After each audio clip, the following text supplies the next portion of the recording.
Hi, I'm Mary Rogers, and this is a Cuisinart Classic Series 14-cup food processor. It's a very generous size, so you'll have plenty of room to be doing all your family entertaining, but it's still a nice small footprint, so you can use it for every day too. So you'll notice it's got a nice square base, and it has what we call paddles to operate. So here, this one, you press it down, it's on. This one is off. And if you press and hold this one down intermittently, it would be for pulsing. So, has a nice smooth finish. It's stainless steel on the outside. Has a lid that you remove by twisting and just pulling it off. It's really simple and easy to operate. This is your feed tube.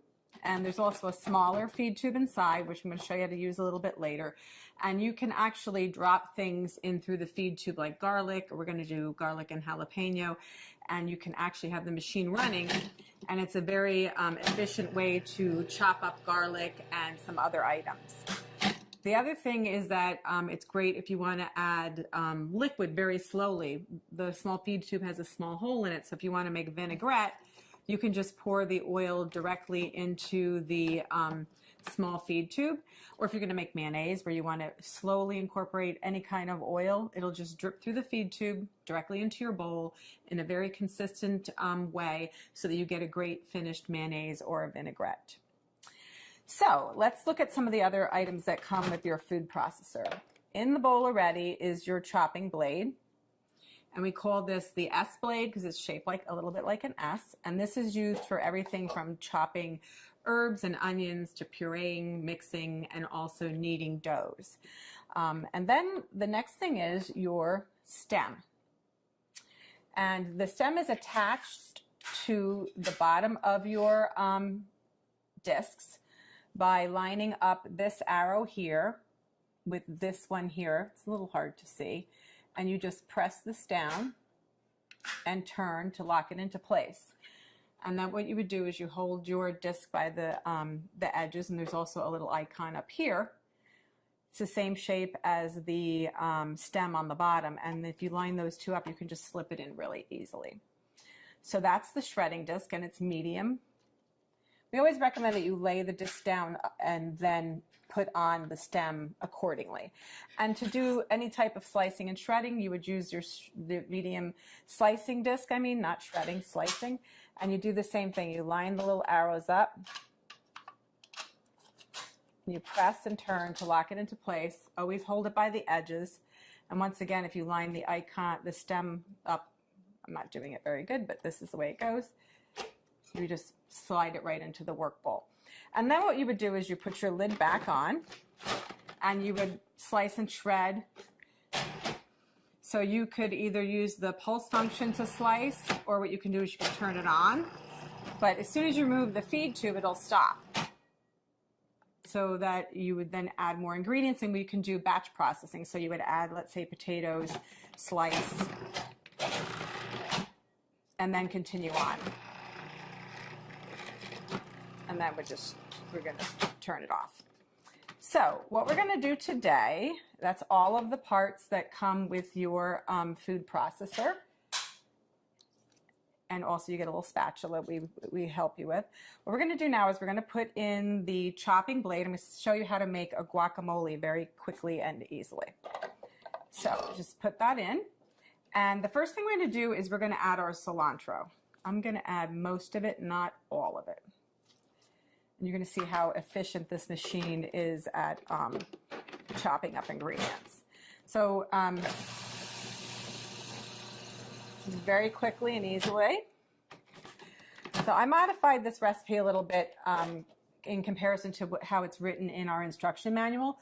Next, we're going to add our tomatoes, which were seeded, and the pulp the interior was taken out, the seeds. And we're going to pulse that until it's finely chopped.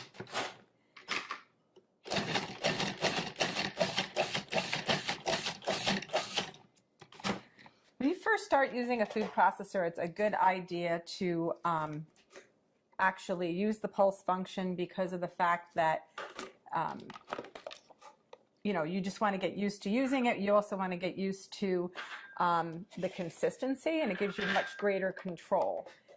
So I'm just going to reserve this. Sorry, this is like I'm going to reserve some of this so that when we put the guacamole together at the end, it'll still have some of the chunky tomato, but I'm not going to do all of it. And when if you have your own favorite recipes, you can modify accordingly. So just remember that whatever you put in the bowl first, if it stays in there the whole time while you're chopping and mixing or pureeing, that will be the smallest thing at the end. So just keep that in mind. So I didn't remove everything, just most of it. So the next thing what we're going to do is, with the machine on and running, we're going to drop in the garlic and the jalapeno through the feed tube.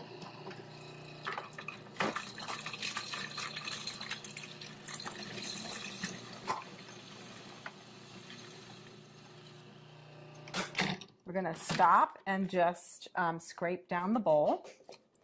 And then we're going to move on and add our onions, our green onion.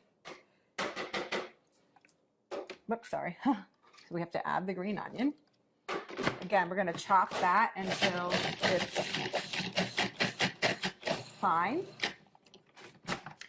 And then we're going to add the majority of the rest of our ingredients. The first being our fresh avocados. So just do that by adding that like so.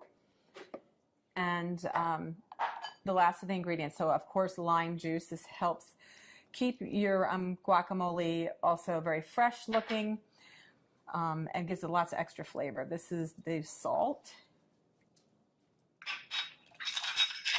cumin, and then the last ingredient is the chili powder. Give it a little zip. So now what we're going to do is we're going to put the lid back on, and then we're going to pulse until it's really creamy.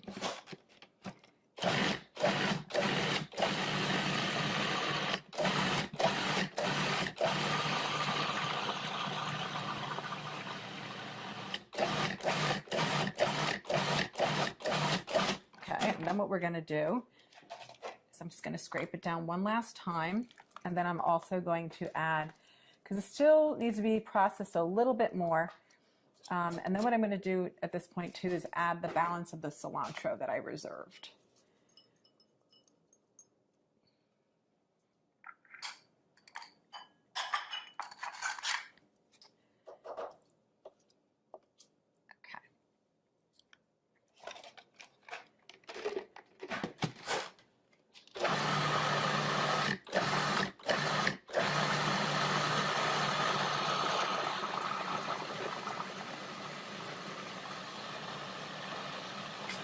Okay, that looks like it's mixed really well because it's very creamy. I'll show you. It's nice and very, very creamy looking. So the last step is to add back in the tomatoes and the cilantro. And this is really just so that they don't become, when you're pureeing the guacamole, if it stays in there the whole time, you won't see the chunks of the tomato anymore. Let's just add that back in, and we're going to pulse until it's incorporated.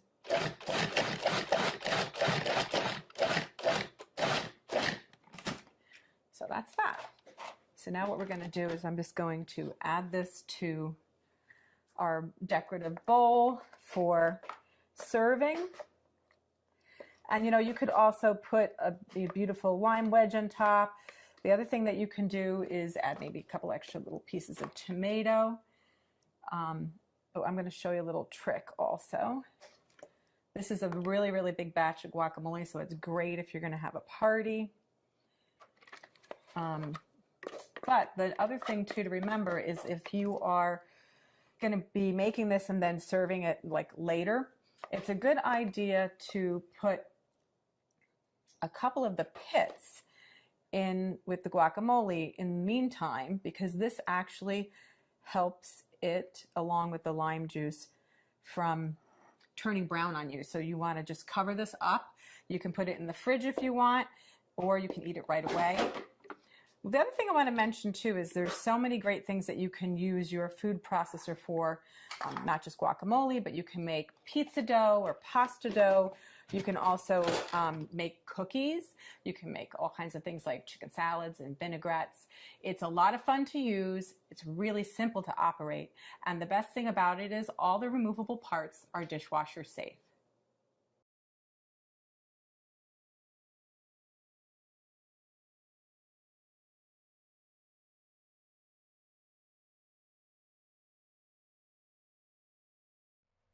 Hi, I'm Kara with Hamilton Beach. If you use a food processor, you know how frequently you have to stop, remove the lid, and scrape the sides of the bowl with a spatula to reduce buildup and even out the mixture, and that can really slow you down. Our solution? The Hamilton Beach Bowl Scraper Food Processor. The scraper attachment travels around the sides of the bowl so you don't have to stop and remove the lid, and it works while the processor is either on or off. Now that's a real time saver when chopping, mixing, or pureeing. The generous 10-cup capacity bowl is roomy enough to slice, dice, and chop a variety of ingredients, and the wide feed chute lets you add a whole block of cheese without pre-cutting. The food processor includes a stainless steel blade for chopping and pureeing, plus a reversible disc for slicing and shredding. And the powerful 450-watt motor comes with 2 speeds, plus pulse control. The bowl, lid, scraper, and blades are all dishwasher safe for easy cleanup. The Hamilton Beach Bowl Scraper Food Processor. Now that's good thinking.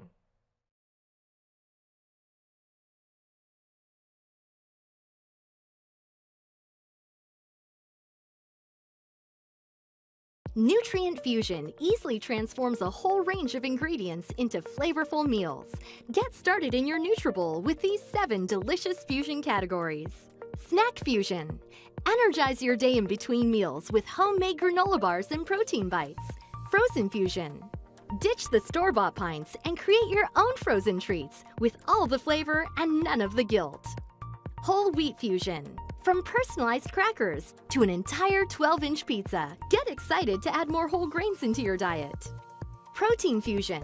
It's never been easier to add your personal flair to burgers, tacos, or meatloaf, so spice it up. Sweet Fusion. Everybody deserves a treat, so satisfy your sweet tooth with homemade cakes, cookies, and muffins. Salad Fusion. Eating healthy doesn't have to be bland and time-consuming. Now you can quickly make salads packed with texture and flavor. Veggie Fusion. Find exciting new ways to swap in veggies like cauliflower rice, broccoli tots, or vegetarian egg rolls.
Hi, I'm Mary Rogers, and this is a Cuisinart Classic Series 14-cup food processor. It's a very generous size, so you'll have plenty of room to be doing all your family entertaining, but it's still a nice small footprint, so you can use it for every day too. So you'll notice it's got a nice square base, and it has what we call paddles to operate. So here, this one, you press it down, it's on. This one